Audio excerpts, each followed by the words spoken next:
சந்திப்பதில் பெருமகிழ்ச்சி அடைகிறேன். சிறுகதையின் தலைப்பு முகவரி தேடி. பொன்னி அந்த அநாதை இல்லத்தில் வேலைக்கு சேர்ந்து 6 மாதமாகிவிட்டது. 28 பிள்ளைகளும் அவளை அம்மா என அழைக்கும்போது அவளுக்கு மகிழ்ச்சி எட்டி பார்க்கும். சில வேளைகளில் படிக்கட்டிலிருந்து ஓய்வு எடுக்கும் போது ஏழைகளின் வாழ்வில் ஏன் இந்த சோதனை, இறைவனது படைப்பில் ஏன் இந்த வேறுபாடு என சிந்திக்க தோன்றும். சிந்தனையில் மூழ்கும் அந்த சிறிது நேரம் பிள்ளைகள் தங்கள் படிப்பில் ஆழ்ந்திருப்பார்கள். வீட்டு பாடங்கள் அவர்கள் மலை போன்று பெரிதாக தோன்றுவதால் ஆழமாக அமர்ந்து அதில் ஆழ்ந்து எழுதி கொண்டிருப்பார்கள்.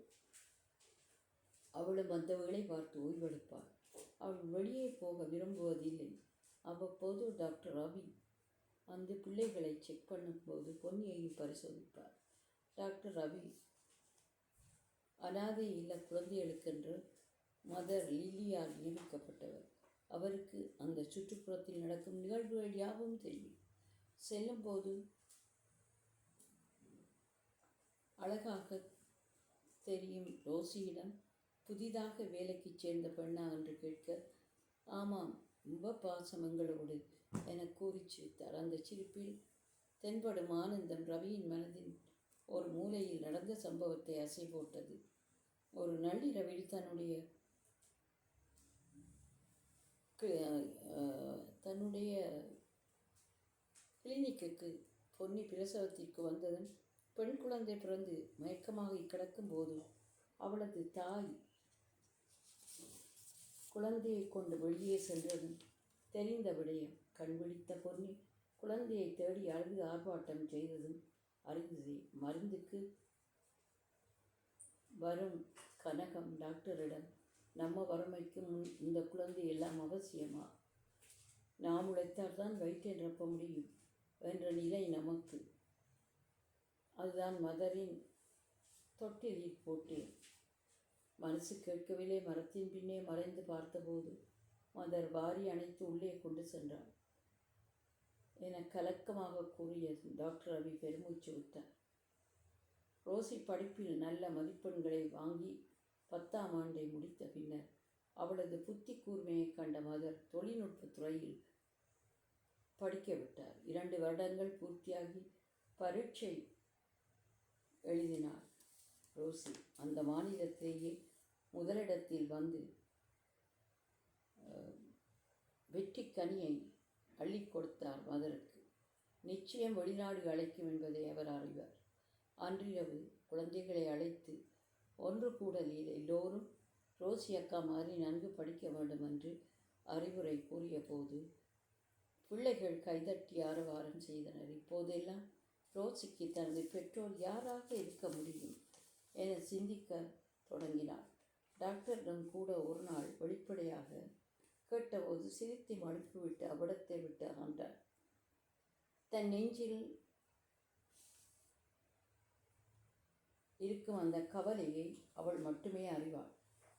அவள் அரை தோழி மதி, ரோசி, பொன்னி அம்மா மாதிரியே உன் மூக்கு முடியும் இருக்கிறது. சிரிக்கும்போது கூட விழும் கன்னத்தில் குடி, அது அப்படியே என்றதும் சாதாரணமாக அப்படியா என்று கேட்டாள். ஆனால் அவள் மனதில் 1000 கேள்விகள் பிறந்தன. பொன்னியை அணுகி உடைகளை அழுத்தினது போதும் என்று மின் பட்டனை நிறுத்திவிட்டு, இன்று உங்களை நான் விடப்போவதில்லை, உங்களுக்கு குழந்தைகள் உண்டா என்றதும் பொன்னியின் கண்களில் கண்ணீர் வழிந்தோடியது. ரோசிக்குட்டி, நான் சித்தாள் வேலைக்கு போகும்போது என்னை ஒருவன் அன்பு செலுத்துவது போல் நடித்து ஏமாற்ற நானும் தாயானேன்.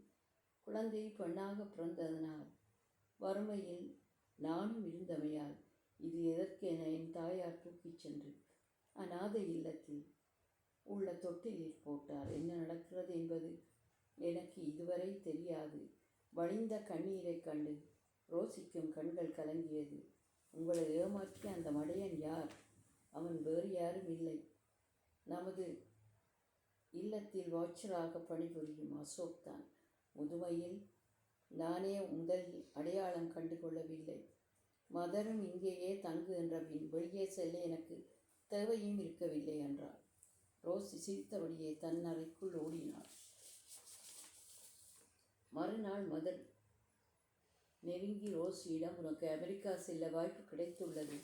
ஒழுக்கமும் பண்பும் நிறைந்தவள் என்பது எனக்கு தெரியும். அதனால்தான் உன் வேண்டுதலுக்கு கர்த்தர் வழிகாட்டியுள்ளார் என்றதும் ரோசி அழகாக சிரித்து மதரின் கையில் முத்தமிட்டாள். பொன்னி செய்வதறியாது தனக்குள் நொறுங்கி போனாள். கண்கள் கலங்க அவள் உடைகளை அழுத்தி பெட்டியில் அடுக்கினாள்.